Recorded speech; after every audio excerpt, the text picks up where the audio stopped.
classes for a children's hospital in Oklahoma City for the girl that did pet therapy with the kids. Oh, yeah. And so they wanted me to do the little girl and then the little black boy. I really had a hard time getting his hair right. Yeah. And I thought maybe after looking at him that his proportion right here might have been off. Maybe a little long. Yeah. Arm might have been a little off, but yeah, it's always a bummer when we realize that after the fact. I know. It's gone and we Way can't too rework late. it. Yeah, that's why we really have to make sure we're working on our sketches and our preliminary work and making sure everything's accurate there. Make all your mistakes in your sketches and your preliminary work before you go to your final work, because you're still going to have to work through the problems and the mistakes when you're creating your final piece. Again, I think it's the same thing. I just think you need to work on your edges. You know, maybe you're getting too much information throughout, and you need to look at your edges where you need to soften for you know, the little subtle things that you need to bring out. There's maybe an abrupt edge in places. But it's so hard for me to talk about bronze work since I don't do bronze work. I'm looking forward to seeing your drawings so that we can start there and go from there. Well, I think she's great. And the proportions, I think, are going to come as you draw more. You just keep stretching your eye, and your proportions and your bronzes are going to improve.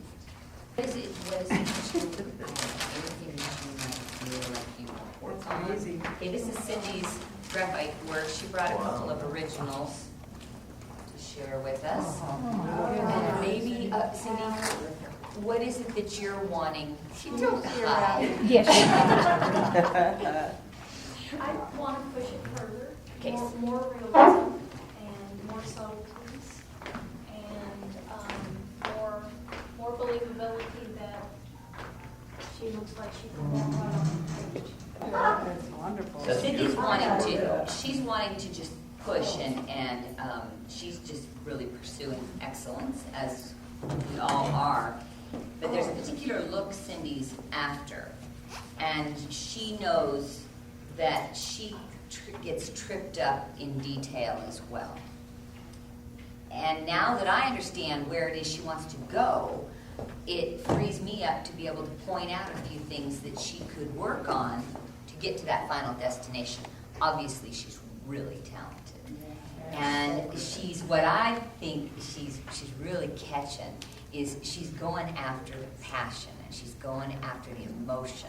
She really wants to draw the viewer in and express what it is she feels when she sees an image like this, and this whole persona, what it stirs up in her, she wants to give to the viewer. And I think she's doing it. I think she's doing a really good job. Okay, so I'm just going to share with you what I shared with Cindy earlier for your benefit. Focal point, obviously, is right here.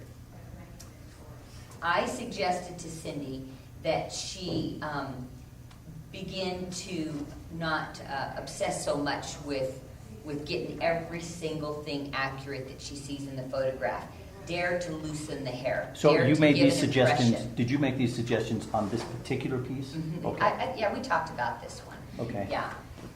Cindy is real honest, and she wants to be very real in her representation of her subject, but she's doing what we all do that are realists. She's getting bogged down in the details, and instead of giving an impression of the hair and just doing maybe a few hairs here and there and then giving us a mass of hair, she's going in and drawing every single hair, which to me can be distracting.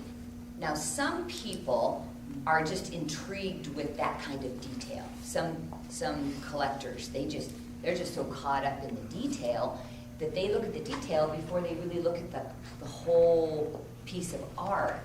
And I'd rather be taken in by the mood of the art instead of just, wow, that person can draw, or look at that rendering I would ability. prefer that too. Yeah, I'd rather have somebody come up and say, oh man, look at the mood, look at the emotion. I love the feeling that piece evokes, instead of, wow, they can sure draw. So I just suggest to Cindy that she began to soften her edges, work on softening her edges, work on remembering to loosen up as she goes out from her focal point. I think it's going to enhance her focal point. If we have too much detail going on, it confuses our eye, and our eye doesn't know where to land. So your job as an artist is to control the eye of the viewer. So you bring the eye of the viewer right into your focal point, and your focal point, again, is going to generally be where your highest contrast is, light, dark, and your highest chroma. And where your sharpest edges. And your sharpest edges. Very good. And so that's what's going on right here. Most of the detail, high contrast, and then she should be softening as she comes out from there.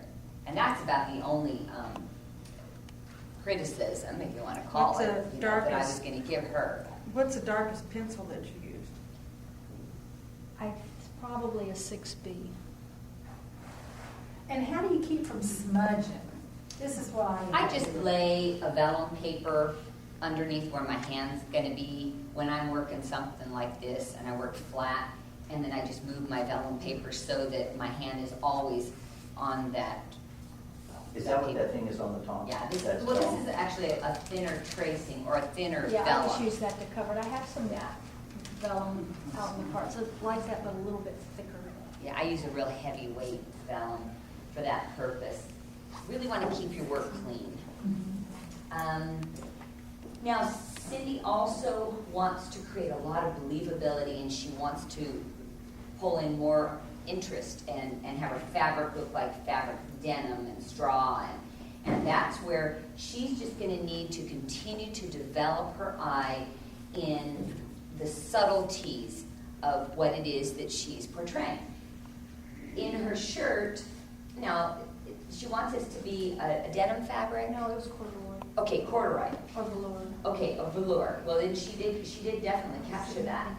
I would simply suggest that maybe in the seams, she bring out just a little more detail, a little more depth. There could have maybe been a little more depth up in here. And then I would have probably broke up some of the edges a little more, just to make it less perfect, a little more believable. And the creases. In the creases, the edges that you're seeing, maybe in these edges out here, now she does have some edges that are disappearing. She could probably do a little more of that right at the very edge, but she really has worked it really well. Right in here, the light coming in, the edge vanishes. This is very, very nice. The hair, she could have done a little more of that along the braid. So do you the do light that with coming a in. stump? You can do it with a stump. You can. That's what I like to work with. A stump. You can do it with a kneaded eraser and just take away and soften the edges. What is a stump? It's just a paper stump. It's just paper rolled up tight and it's pointed in, and you can sharpen it and smudge with it. Same thing, soften the edges of the hat, but it's just excellent work. I think what's especially nice about Cindy's work is the uniformity she gets in the values in her skin tones, very believable. But she's wanting to push it even further. So I recommended to her that she show more of the imperfections and not focus on just the perfection of the complexion, but dare to show those little subtle imperfections that she sees in the photograph. She's just really doing well. I think her work is just fantastic. Very good.